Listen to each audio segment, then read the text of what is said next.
first. We've tried, well, I love community engagement. I try to do it a lot. The participation is terrible, I'll just say. And so in my mind, if there's like between 10 and 12 people show up, it was a good investment of our staff time. We have 3 people here tonight. We normally have everybody that we need. We have the police chief, Sean, his supervisor, or whatever. And we just don't get any participation. We had a virtual community conversation where there were 7 people attending, and all 7 people were either council people or city staff. So I want to do more. So I guess I would ask you to kind of be thinking about while we're talking tonight, or even later, if you think about it later, about ways to better engage the community. So we do want to have conversations about roads, but when we have conversations and only Sean's wife shows up, we're like, So if you have ideas, we would love to hear them. I know people watch these on YouTube or Facebook and they participate that way, which is great as well. But, how do we have more conversational topics like this about roads and educating people instead of them just reading what's on Facebook, which isn't always accurate. So that was one of the first things that I wanted to talk about is I appreciate all of you being here. And I just want to know how you heard about this event tonight, what prompted you to come tonight, and how we can better, connect with the community other than just using Facebook. So, anybody have any suggestions, input? You want to think about it while we're going along? I think we could post it in the senior center. Okay.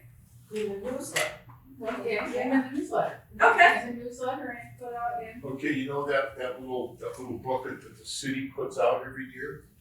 There's 2 Well, of them. it only goes out twice a year, but so it's kind of hard to do these last minute. No, what I was gonna say is, they don't even read that. I should have known you were going to say that. We We are coming up with a new city. I bring it up. Am I the only one that reads that thing? No, I can tell You're how supposed to put your trash so many feet from your recycle. Yeah. So we are going, well, it's in the budget anyway, to do a newspaper city newsletter that will go out as an insert in the CNG on a quarterly basis. That will be more focused just on city news, so you don't have to go through the recreation brochure, because I'm probably like you, I get the brochure and I'm doing this as I'm walking through the trash. So, if something catches my eye, I'll stop and read it, but if not, I might not ever come back around to it. So that'll sit be down and read it and then put it in a safe place so I can go back to it. Did you have something on that? Oh, well, I'm an alternate member of the ECC, so I received an email. Okay. So that is something new that we're doing. So this technically is an Environmental Citizens Committee meeting. The only order of business is my presentation, so I just jumped in and started talking. But for those of you who are part of ECC, you already know about it. But for those of you who are not, it is a board and commission through our city council. You can attend a meeting without being part of the committee if you want. Yep. You can be appointed to the committee because there's normally always vacancies. We have 21 different committees, so an Environmental Citizens Committee is not your thing. We have something else that will serve you well. So just look at it on our website, or talk to one of your city council members, or talk to one of the staff, or something like that. But we also started just recently, at the suggestion of City Council, we have a database of all of our boards and commission people, because when you get on a board and commission, you give us your email address. So we use that email address to invite everybody on all of our boards and commissions to come and participate. So that's something that we're going to be doing going forward, not only for meetings like this, but for volunteer opportunities, if you just want to, one-off show up and volunteer for a particular event or not. So this is, you'll see in a little bit, one of 2 meetings that we're planning on doing for this. And back to the comment about roads, if there's other topics that you want to meet about, we're more than happy to do it. We originally were planning on doing quarterly community conversations, and we had specific topics, and we started with Ambassador Park because I thought that was fun and it was great. We're getting $7 million from Oakland County, and the participation wasn't there for whatever reason. So the other 3 quarterly conversations have been put on hold because of that, because it's time consuming to put these on, and if nobody's interested, we could be spending our time doing something else. So if there are topics you're interested in, let me know, or if there's a different, platform or something like that. I should have introduced myself for maybe those of you who don't, but I'm Melissa Marsh, I'm the city manager, and I'm Sean Valentine, I'm your Public Services Director. woo-woo. And then I know most of you belong to the Environmental Citizens Committee, but who's on the Environmental Citizens Committee? Raise your hand. We have to. Okay. So we don't have a quorum for a meeting anyway, so I have to go through the technicalities of taking minutes or anything like that. It was just this presentation to begin with, so. How many people are quorum? 4. Oh, Yeah. good, because I'm an alternate. Also, technically, we have 3. That's, You do have three. that's why I asked. We are so close. So tonight we want to kind of go through the brief history of trash in Madison Heights. A video you did on Facebook. You probably have seen some comments about why don't you go back to the way you did it in 1982. We're talking about the upcoming contract because it's expiring this June. We have recently issued what you'll see in here called an RFP. It's a request for proposal. So it's just where we publicly post it and get bids and things back from companies. We're going to talk about the recycling and trash cart program, which you hopefully have heard about because we've been talking about it for almost a year now. We're going to talk about how these services are funded and how that compares to other cities, and then what other cities are doing. So, the purpose of this really is to be conversation. I'm standing up here like a presentation. It's kind of what I'm trained, gotten the mindset doing, but I don't want it to be just me talking at you. I want you to, if you have something to say, just say it, raise your hand. However, I don't want to go down a rabbit hole and talk 20 minutes about the exact same thing, but we very much want feedback. Ultimately, at the end of this meeting on the 14th, which is our second meeting, Sean and I want to walk away with a clear understanding of what you all think about the bids as well. And some of the stuff in the bids is going to be a little complicated. I'm not expecting you to go through every bid, every line item. We're going to summarize that and put it to you. But there definitely are some changes that probably are beneficial to the city to make, and we want to know, what you all think about that. So we're going to start covering that a little bit tonight, but we'll get way more into it on the 14th as well.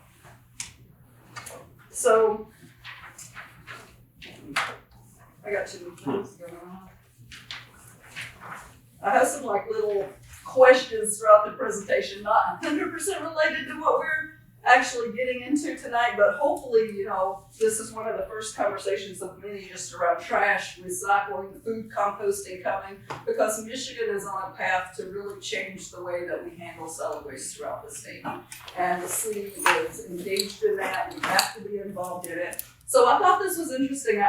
Eagle released their solid waste report a couple weeks ago, and this was one of the questions in it, and then I saw this on the news just last night. So does anybody have any idea how many tons of solid waste are disposed in our Michigan landfills just last year? Just a wild guess. 150. 150 what? Tons. No. It's 11,000 tons by Madison.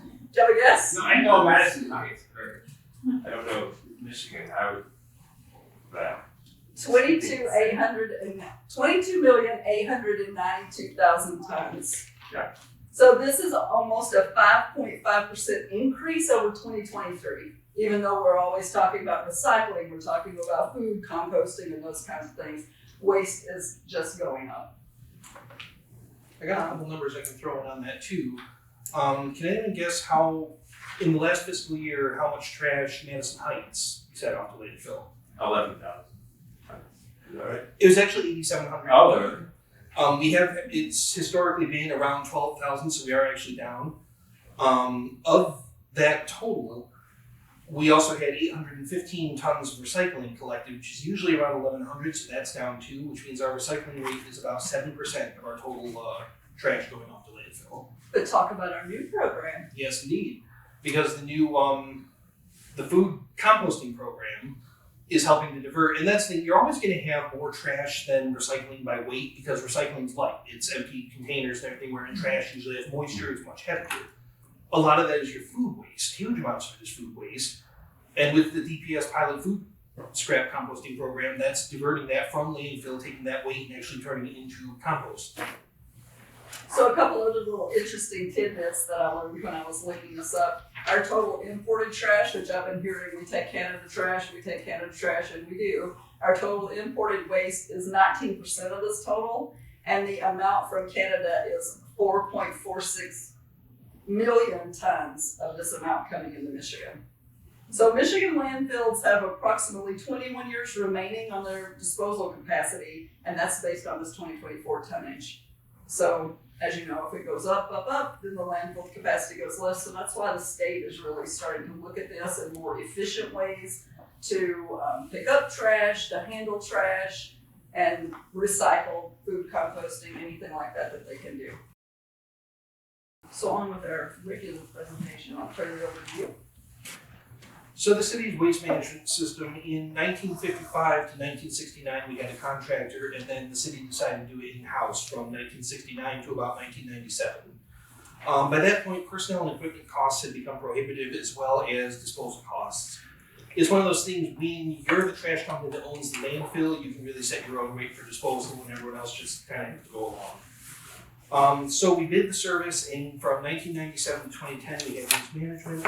And then 2010 to present was Rizzo, which then was bought up by GFL, which then became Priority Waste. The city had, in 1992, the first curbside recycling program in the area. We had something called the Wizard of Waste, which was actually the DPS sanitation supervisor at the time.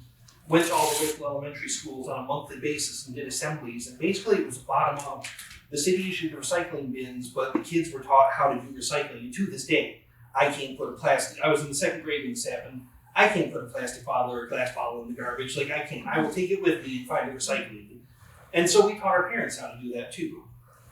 We also had, in 1992, there was a big change to the solid waste, 89. Big change to the solid waste ordinance when they stopped incinerating. You couldn't put grass clippings and things in landfills. So the city started a diversion thing to separate compost from the municipal solid waste and send that off. And we did a further thing called Let the Clips Fall Where They May, which is basically, instead of taking the time to bag your grass clippings and send them off to a compost facility, just let them fall on the lawn, let them break down. It was a big campaign. Question? I was just gonna ask, who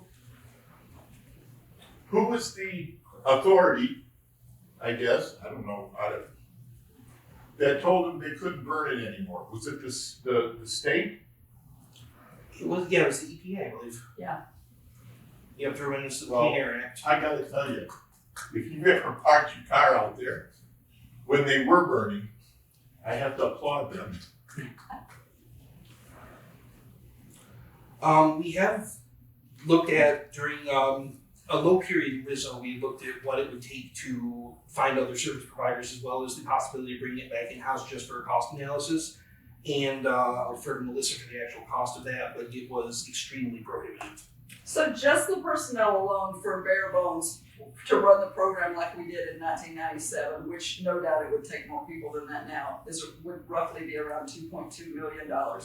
That only counts wages and just wage benefits. It does not take into account workers' compensation, which we'll see in a little bit is a huge issue when you're talking about waste management and the people riding on the back of the trucks, picking up these bulk items and that type of thing. So that's just the minimum cost for staffing. In addition to that, to buy the trucks that we originally had back in 1997 would be $1.2 million, and that's in 2019 costs. Since then, one of the things that we have seen throughout the city is truck costs going up about 25%. That's true for fire engines, it's true for police cars, dump trucks, so no doubt that would be the same.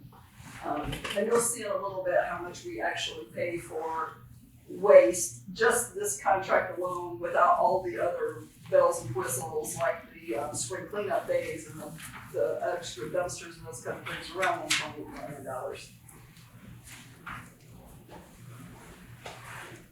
Okay, so our current program is what we call a cart plus, or a semi-automated program. Fully automated is the robot arm picks up the cart. Completely manual is picking up bags and cans, which we had until we did the contract extension because our residents reached out to us, they wanted the carts, which was not in the contract. So we did the last 5-year extension and we had the ability to use carts if you like. So the original contract was any container except a cart, or no container at all. You could put just your bags out at the curb, and up to 3 bulk items per week. So technically speaking, by the contract, every resident in Madison Heights could put out a sofa, an armchair, and a refrigerator, and it would have to be picked up that same week. I mean, that is just, it was the style at the time. It's a fairly unsustainable model these days. we, as Melissa said, we issued an RFP and we did a mandatory pre-bid meeting. We had 4 people attend that, and the purpose of that meeting was to figure out if our bid is good, it was a rehash of the 2010 bid, so it really just needed to be dressed up. But having the waste companies come and tell us, is this feasible? Are we on the right track? We took their feedback. So we have 4 possible firms that are going to be bidding on this. And what we bid is our existing base service. This is the Cart Plus, this is with the bulk, this is with you can use your garbage can, your bins, whatever you like.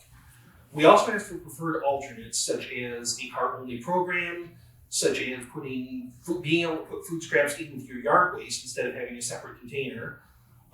Assistance if we do a cart program for people who really can't get the cart down their driveway to offer some kind of assisted program, which is what they have in Sterling Heights. We really just asked for anything that they want to propose, any kind of alternate. The base bid is the base bid, but then it's like, please give us your best shot based on best practices in the industry. What can you do to us that will be of value to our residents?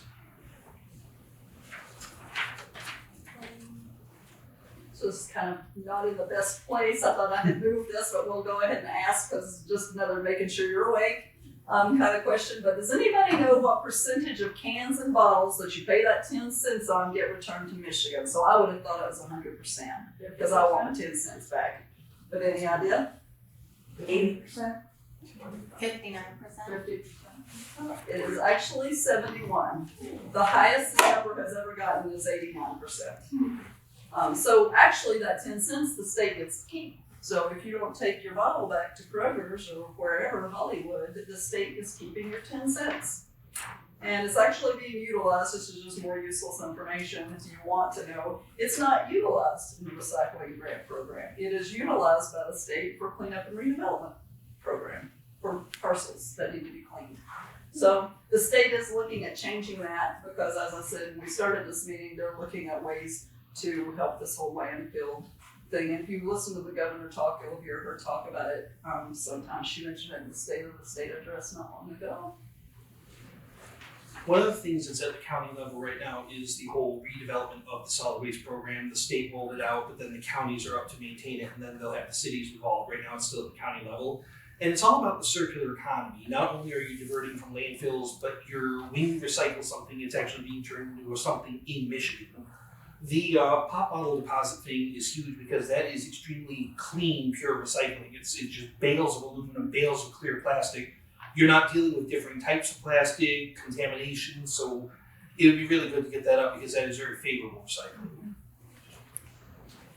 So how is this funded in Madison Heights? It's funded a little bit differently everywhere. Some communities allow the residents to pick their own vendor. So in some communities, there might be 4 different trash companies running down your street. A lot of communities are getting away from that and they actually will contract with one company, but then it's up to you to set up your account with the provider, pay your own bill to the provider, work out your own bulk pickup with them. In Madison Heights, it's actually part of your tax bill. So priority waste for those cities that have negotiated directly with priority waste and then you pay your own bill, it's $59.90 a quarter, so that's $231.60 a year that you're paying in addition to your taxes for waste pickup. So if anybody's listened to me drone on about taxes throughout the years, I say, it's really hard to look at the Madison Heights tax bill and be like, oh, my taxes would be cheaper if I lived in Troy or if I lived in Rochester Hills, because you're not comparing apples to apples. For example, in Rochester Hills, yes, you pay that tax bill, but then you pay another $231, and it is included in your tax bill here. So that's kind of going off a little bit, but just to the point that it's funded a different way everywhere. So in Madison Heights, this is 2.4283 mills. I know that probably means a lot of nothing, but if your house has a market value of around $225,000, which is the average in Madison Heights these days, and a taxable value of around $60,000, you would be paying $145 a year for this trash pickup service. But the trash pickup, this account that we're about to get into some explanation about in Madison Heights, is not just priority waste. It is also the spring cleanup day that we host at the DPS, where you can drop off all of everything except for hazardous waste. It is also brush chipping. It is street sweeping. It is litter pickup. and it is the equipment to do these things. So street sweepers are very expensive, as you can see, partially in 2025. And there's like a chipper, I think, in 2023. Oh, a street sweeper and a dump truck in 2023. So onto this slide. The revenue has not covered the expense since the year 2013. So anywhere that you see a differential between the revenue and the expense, the general fund money is picking that up. So general fund is just regular operating dollars that come into the city. It's what we use to pay for police and fire and the library. So, where you have a need to keep this expense as low as possible. And in years like this, so this is the year that has the trash and recycling carts in it. The revenue is higher because there's $1 million in here. There's $500,000 that city council added for the trash. And they added that because by paying $500,000, we got $500,000 from the recycling coalition.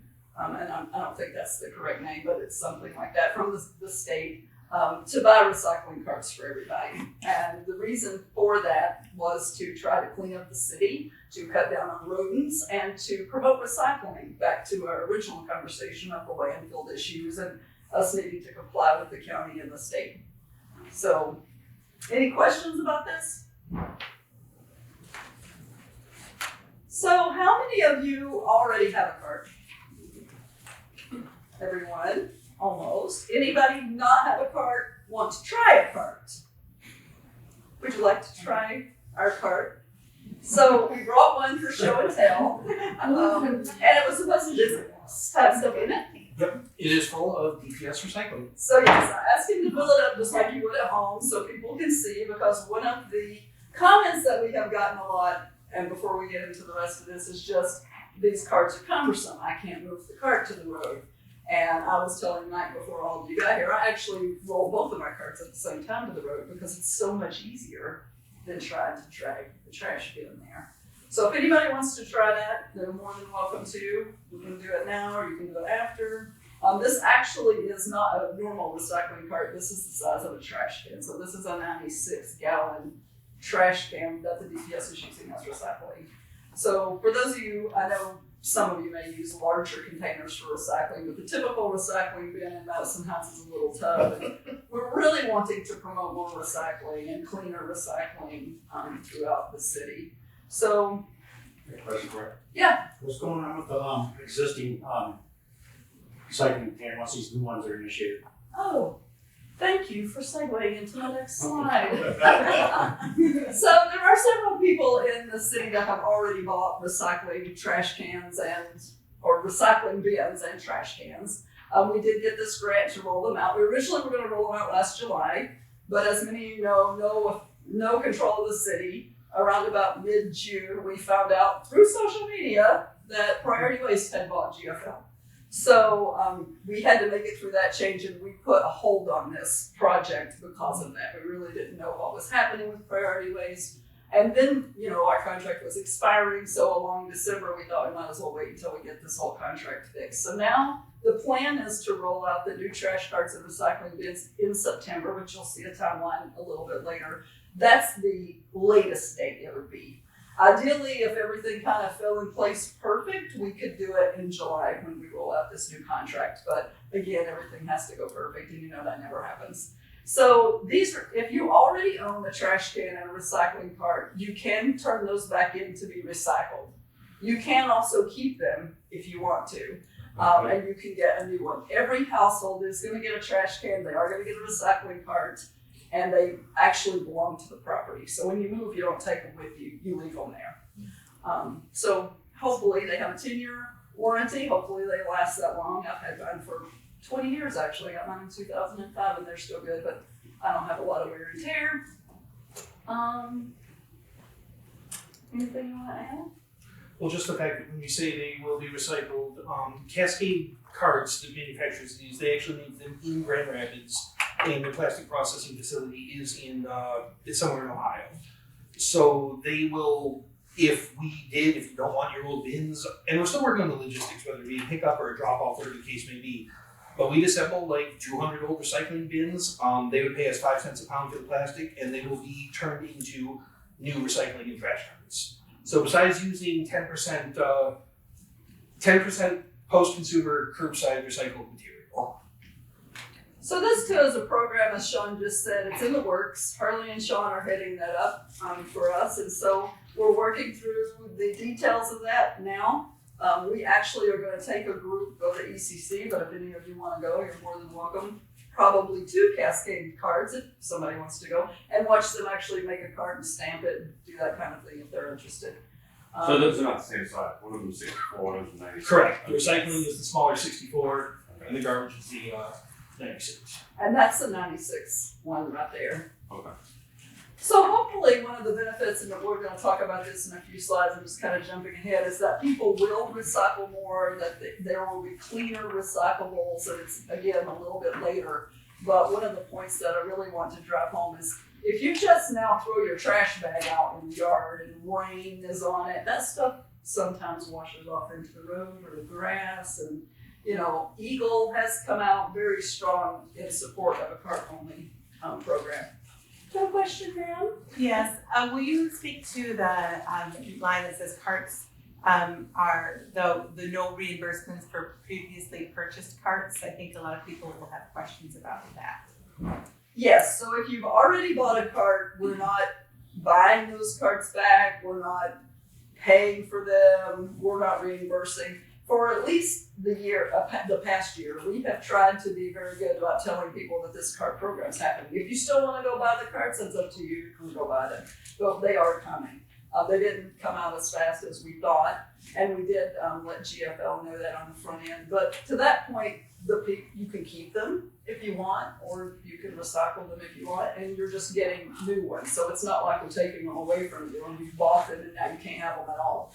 You're just getting new ones. So to one of Mike's points, he bought these carts, and now he's going to get new ones because he says his are about to fall apart. So Yeah, they look like they've been picked up a few times.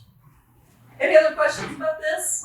Will the cost of the new carts be melted into our tax? No, so that has, half, $500,000 of that was a grant, so I love to spend other people's money. And in order to get that, we had to match it with $500,000. So City Council has already appropriated that out of the general fund in the budget this past year. So that's already been taken care of.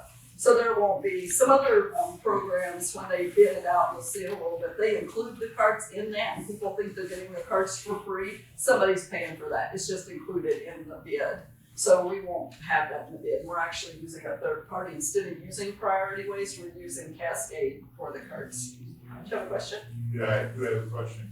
So, okay, what about the green cards? Are we gonna still use the green cards? You can if you want to. Or we're gonna have a blue one and a black one? Well, the colors are different. Are they blue and black? Yes. Okay. Yeah, these are renderings of exactly what our carts are going to look like. Okay, But if you have the green one, you want to use the green one, you can use so the green one. are we going to go to these only? The reason I ask that question is this. The neighbors in my area, some of them are like, yeah, sure, that sounds like a good idea. And the others are, hey, this little tub that I have Yeah. is good enough for me. Well, that's really why we're having this meeting and talking about the details, because other than that, it would just be Sean and I reviewing it. So as he was saying, when we did the RFP or the request for bids from people, we included the program exactly like we have it now, which is the semi-automated Cart Plus. It's put your cart out, throw your bag out, throw your cardboard box with your trash in it from last night out at the road. The second bid, the second option, is a cart-only program, and we're going to get into that just to explain what the difference is. Okay, And so that will be, you have these carts and you have to use them. okay. So everybody's getting these carts regardless of which program we end up picking. Even if we pick a semi-automated cart plus, we're still have these carts, because one of the number one things that I get as a city manager is code enforcement complaints, which are rat complaints or trash complaints. And one of the benefits of this, from talking to some of the other communities, mostly Sterling Heights and Livonia, is this cuts down on raccoons and rats, because and also I hope it cuts down on the complaints from my neighbor, and I'm not making this up, I get this complaint at least once a month, opens the door and just throws their trash bag out into the driveway. So, hopefully they can open the door and lift the lid and throw the trash bag into the bin, close to it. Right, which is what I do, but that's okay. And this cart program really has been, the city rollout of the carts has been a long time coming. We applied for the grant a couple times. The first time we were up against SACRA for the recycling partnership grant. So we're bringing in, we'd like 9,000 carts, please recognize grant. SACRA's bringing in, we have 900,000 carts. Go figure, they got the grant. And around the same time, Warren rolled out their carts too. So we are surrounded by carts. We applied again, we were able to get it, and with the support of City Council, we were able to fund it. In order to get the recycling carts, we had to get the trash carts for everybody, because again, that is the Eagle best practice. But we have been beating our heads against the wall on this for every bit now, 7-10 years. At least. So before the next meeting, which is gonna be on the 14th, as I said, we're gonna get the RFP results back. Sean and I are gonna go through them and summarize them. But these are the two main programs that you're gonna see quoted in that, and what we're gonna have to pick that we're gonna go with. So Sean's gonna kind of go through the pros and cons, but this top is our current service, so carts plus anything, I call it. And then carts only type program. Yep, so as I alluded to, the Cart Plus program is anything goes at the curb, and it has its pros and it has its cons. On the one hand, it's familiar. We rolled out recycling in 1992, and that was a big change. Since then, our garbage program really hasn't changed. It's been the same for 33 years. You can put out bags or cans or whatever the case may be. The only thing we really changed is now you can put out carts as well. So it's familiar, it's the status quo. We've been doing this, like I said, for over 3 decades. The con of Cart Plus program, it's costly, and that comes from the labor you're doing with one truck and 3 people. That is a high injury job. What can now be done by one person with one truck with a robot arm? Again, lots of injury, lots of workman's comp claims, and it's harder to find staff. I mean, honestly, I threw recycling for a little while. People don't usually want to be on the back of a garbage truck. It's not a fun job. You also have the problem with rats and litter. My street is a great example. Half the street has carts, half the street has cans. Then we have a neighbor or two that just throw their bags out and they get shredded every morning and go to work, and they're completely shredded by raccoons every single week. So you see that. So going to a cart-only program, everything's in the cart. So cart-only means everything has to be in the cart except for your bulk. So if you have a full cart and 2 bags of garbage, you either need a second cart or you need to find a way to reduce your garbage. But your bulk, like you're getting rid of that couch, that would be a separate pickup with the same program. You don't have to bust a couch up and put it in a cart. But as far as like has 2 carts. What if they currently own a cart and you give them a cart? you got 2 carts, you can put out 2 carts. You can get 3 carts if you like. But again, we're hoping to reduce the amount of trash. One of the goals is to reduce trash. It is an Eagle best practice because it is cleaner, it's more efficient for pickup, and it's a cheaper option as far as labor goes. Stops the runoff, that's a big thing. When you see that garbage torn apart and it's raining, not only is that washing just debris, but even the garbage juice is going down the drain, and in the separated sewer system, that's making it out to Lake St. Clair.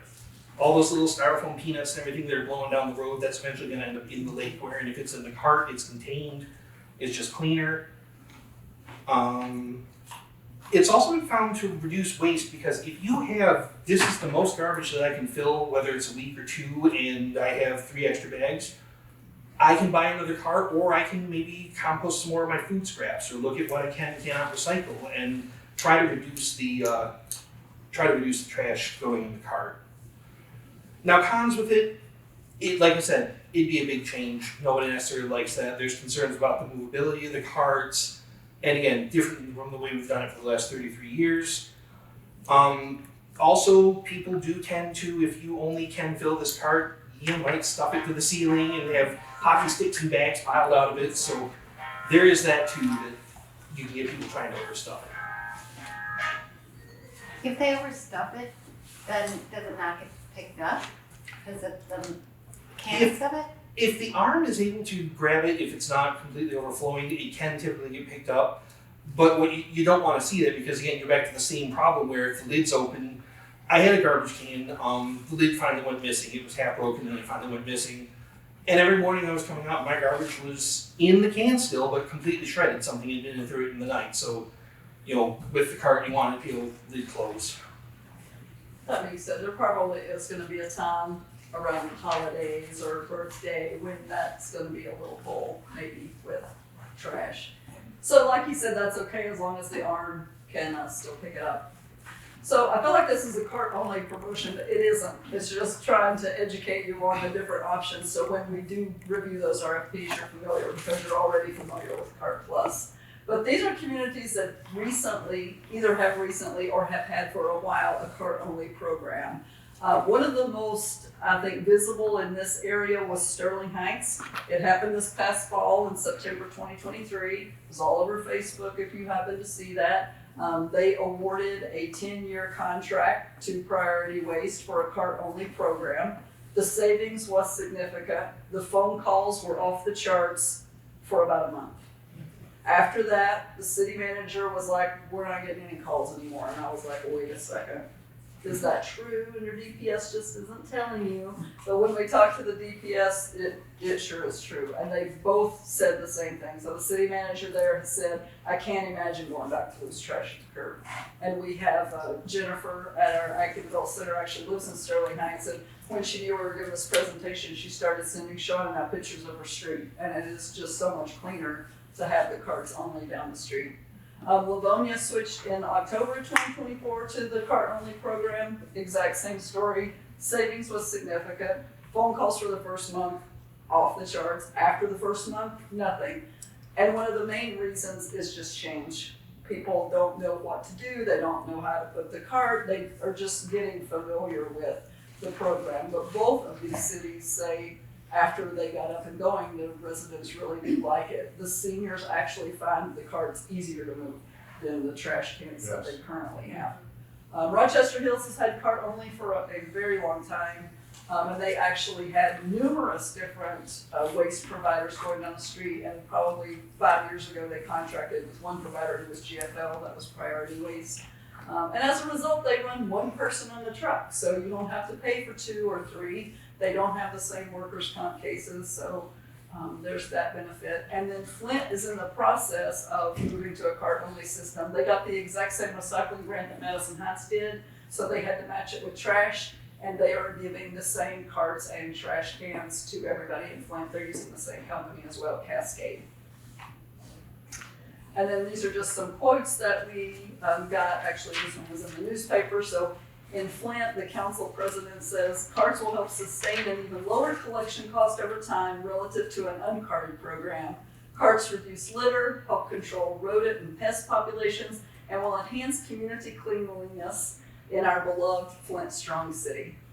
And then Eagle has been very supportive and is probably going to be at our April 14th meeting, and we'll be looking at the RFPs as well. So cart-based systems are a best practice in the future of refuse and recycling pickup. Not only does cart-based systems streamline the process by reducing spillage and improving collection efficiency, it is proven to increase recycling, which, as I've said a couple times, is really a goal throughout the state.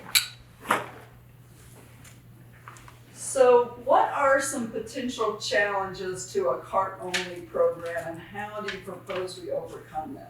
Anybody have any thoughts? Yes. Some people might resist using the cart. Yes.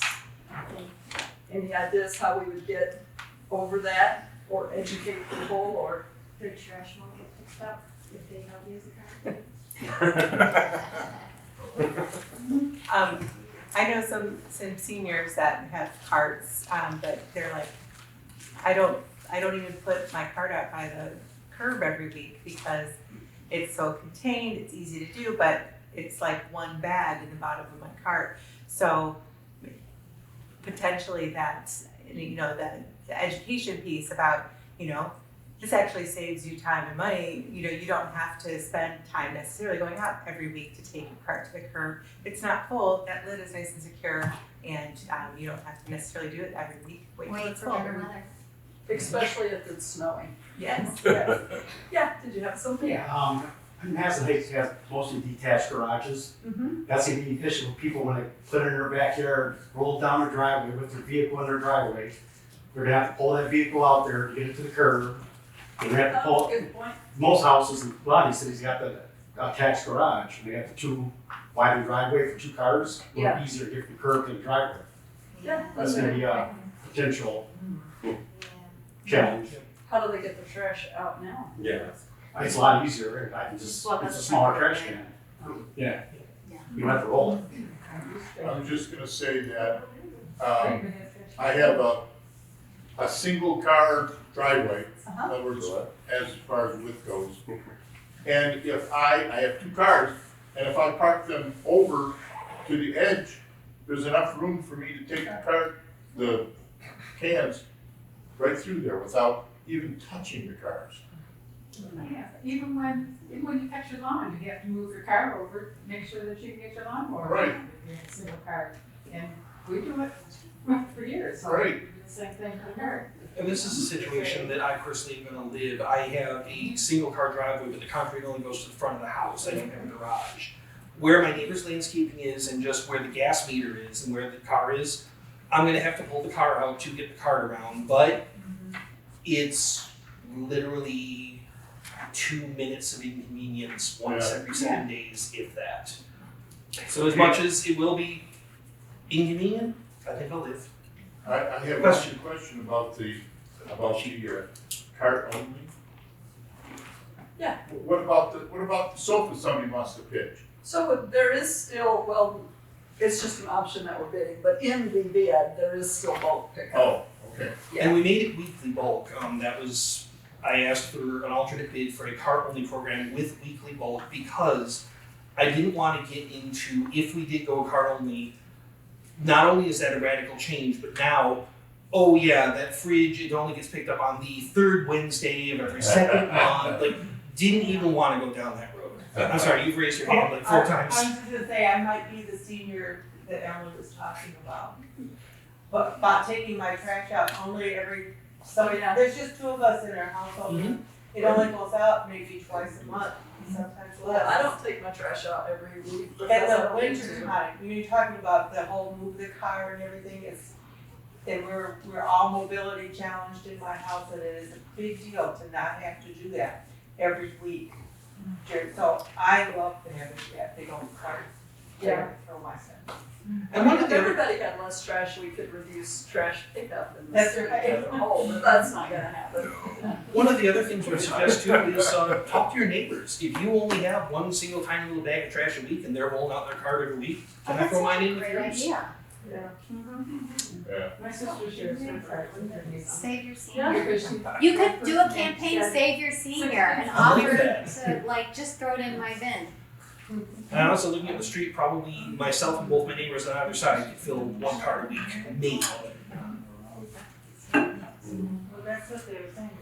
Are we still talking about, like, how we can make that transition smoothly? Because I was thinking if we put something out on social media, like 2 things, like, if you care about the environment, if you care about saving money, if you care about people, because, you know, if you care about reducing, or helping control rodent and pests, like, this CART program is, you know, like, I don't know, something like that, just catchy and make people think about all of it.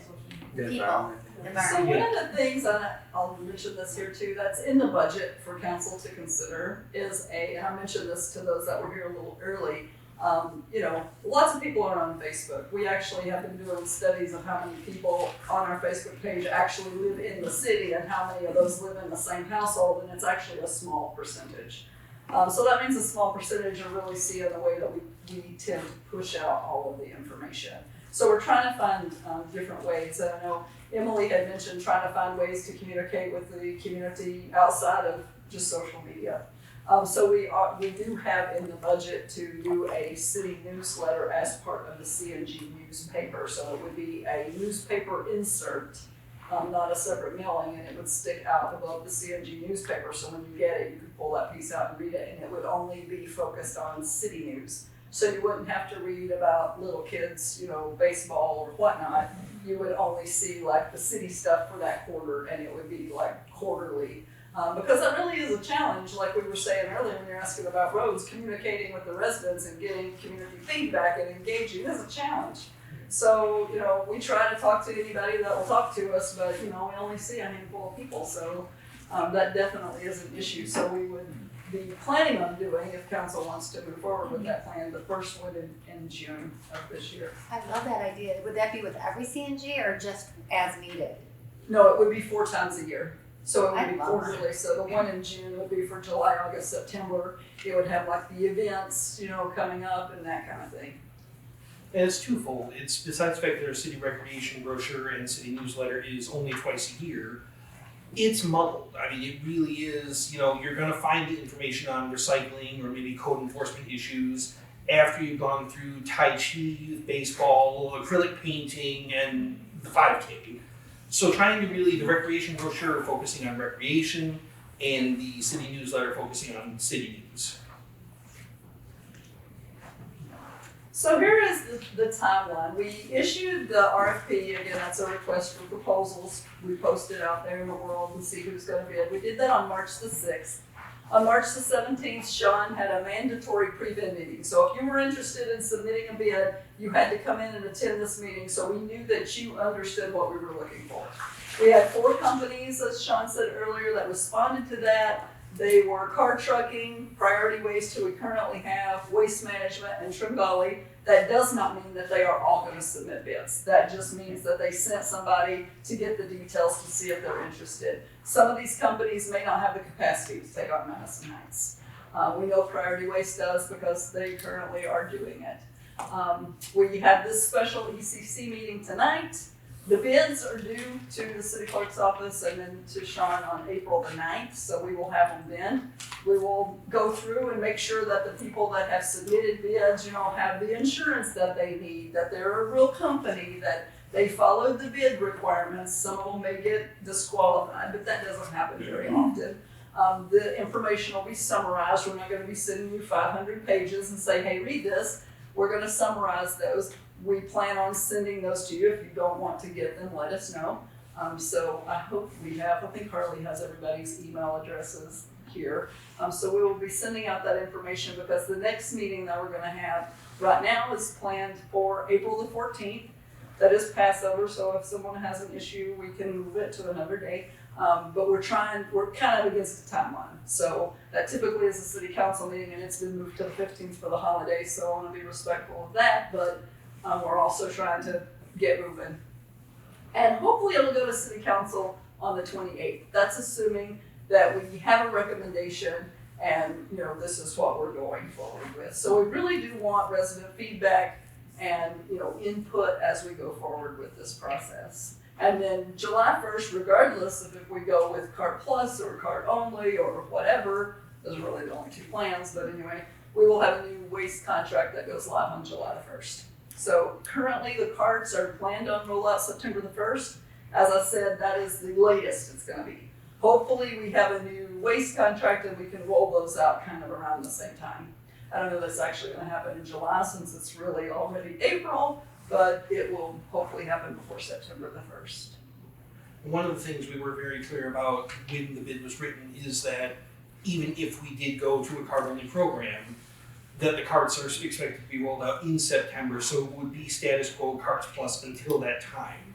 We would not be saying you have to use carts, even though you don't have one, good luck, buy or rent one, nothing like that. We ask for grace and favor pricing to keep it going until everybody has a cart. And that's really one of the things, whether we do go cart only or not, you will have a cart. We're not making something mandatory, but then telling you have to spend $150 to buy yourself some carts.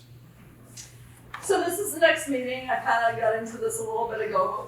What can you do other than give us your feedback and come, prepared to communicate and tell us what you think? I'm hoping that's why you're participating. But at the 14th meeting, we're going to review the bid responses. Hopefully we make a collective recommendation for city council, and that doesn't mean Sean and I get up here and tell you, hey, this is what we think, and you all say, yeah, that's good. We want to have a conversation about it. Like, why do we think this is good? Do you think it's good? And that kind of thing. I mean, this is your community. This is your opportunity to give some feedback. So we hope to make a collective recommendation to city council. And then you can attend that city council meeting on April the 28th. There will be seats available. There's always like 3 people there, so I assure you there will be room for you to be there. And, you know, talk about why you like that program or not, because it's important that city council know what the residents are interested in. If you can't make it, you can email them, you can call them, you can see them. 2 of them are here tonight. I didn't introduce you to, I assume that everybody knows who you are, but we have Councilor Quinn and Councilor Emily here tonight, so I'm sure they'll be here on the 14th as well and hear your conversations, but you're welcome to come to the council meeting. And then if we are changing to a cart only, which is a possibility, but I'm not saying it's 100%, we want to be talking to you about how to communicate to the residents, how to better get the word out, how you can help by talking to your neighbors, people on your street. You know, just pay attention. If you are on Facebook, just pay attention. And when you see somebody say something that's just not true, just, you don't have to engage with them, but just say call the city. Like, that isn't accurate. We try to do that and we don't get a ton of feedback. And then how we can better communicate regardless of which system we go with about recycling, about food composting to really meet these future goals of not only the city but the state as a whole. So, and we have this QR code if anyone has their phone. We have a survey here about trash, but if you don't want to be that technical, we do have paper as well. So we have a little trash talk survey, and I have pins. So, anybody have any questions while we hand these out? Or, yeah. So how open are you to working with local composting companies to do curbside composting? For food scraps? Because this is something I just started. Well, I would say something. very, very, Okay. because we tried through the ECC, and we have a few members here, Jennifer and Emily, I know for sure. We tried at least 5 years ago to get a food composting program up and going where they would leave a little bucket on their front Right. porch and then we'd drive around and pick it up. That didn't take off. And we only just 6 months ago, in the summertime, I don't know when I met. About 9 months, I think. We found a company called Spurt, which you might have heard of, that is now going to be working with Sacra. But we actually took ECC members, and Sean and myself and my assistant went to Spurt and visited their composting facility. It was fascinating. I need to say I didn't know that much about composting before I went there, but it was a fascinating program. So we now then started a food composting program at our DPS. And we started with 1 cart, and now we have, how many, 5? 3 plus 1 at the fire department. So it does food scraps that people can bring? Yes. Okay. And you can put bones in there, Right, you can put grease in there. So it's not like your backyard tumbler. It's, you Right. know, more If it's food, it's industrial compost. than that. Correct. Yeah. So we did start that type of program, but we're always looking to expand it. Right. Or if there's a better way of doing it. That was just the path of least resistance for us to get it up and going. It was economical, it was easy to do. All we had to do is sign up with Spurt and put a bin out at our DPS and then promote it.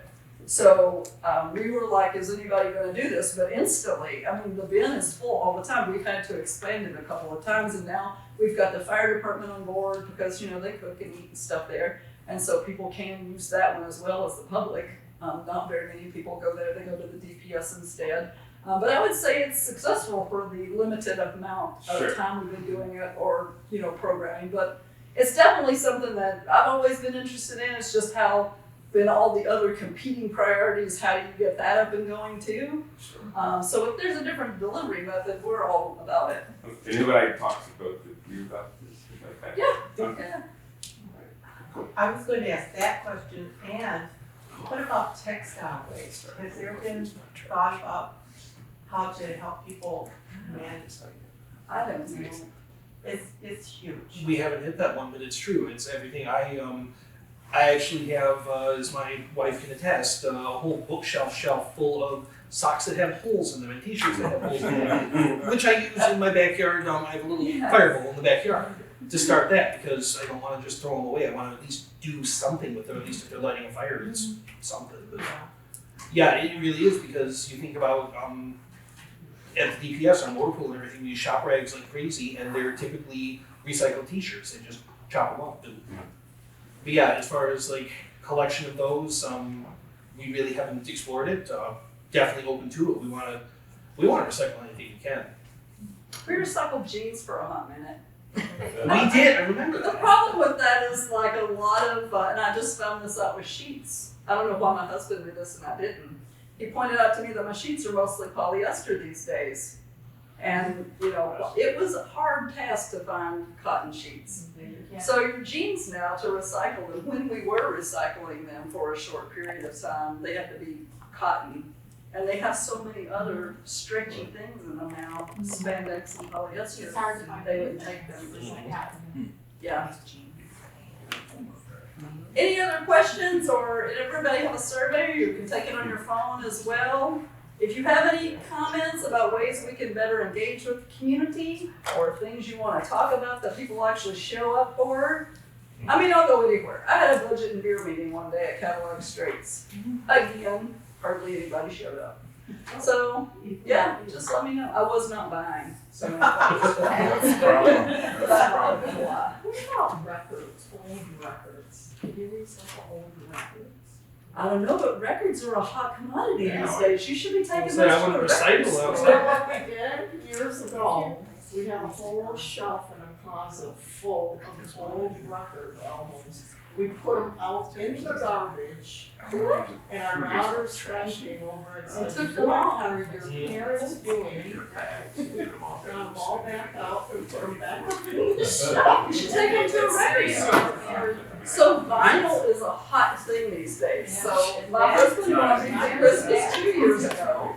In 1971, I probably got the year wrong, so Michael Shepard's gonna kill me. So Michael Shepard at Northern Audio on John R. refurbishes old record players. And my husband bought me an old 1970s record player so I could listen to vinyl. Yeah, it's a thing. You should take them to a record store. There's a ton of record stores around here. Woodward, Yeah, there's record, I know there's record. Woodward and 12 Mile. Yeah, Ripe Records and Rosemary. you might be sitting You're on awesome. some money. I think they're on first.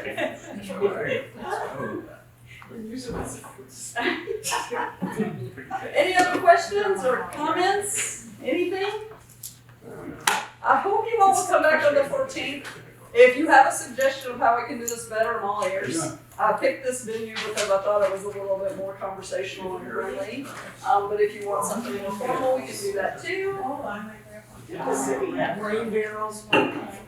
Did they give out rain barrels? Well, you know, Sacra was giving out, well, not Sacra, but the Water Resources Commissioner was just giving out rain barrels about 6 months to a year ago. It was kind of a first come, first served thing, but they would pay you to build a rain garden, or they would give you reimburse you for a rain barrel or something. You had to live in the cool district. Oh, So it was very limited, and they only had like very little money, and since it ran out within like a day, like people claimed them so fast. Plus your barrel was something were the most, It's a blessing that occurs with mostly separated sewer system. So we don't protect it. Also have business cards, most of you know me, but if not, if you have anything you wanna, send, any questions I've asked tonight and you're pondering it late at night and you wanna email me, feel free. Yeah. Any other questions? Is there a way to, if you do hold it on the 14th, I will not be in this state. Is there any way that someone can FaceTime me or Zoom in or just let it go? Oh yeah, I'm sure we can. We talked about streaming this and having a virtual conversation, but they haven't been very popular. But yeah, we could do that. I'm sure we could. We have enough computers. It might not look the best, but we at least can, point the computer at the presentation. Okay. Or we can meet ahead of time too. I don't know, are you out of town all week, or you don't have to tell me this public? No, it's meeting, okay. but- Yeah, that week.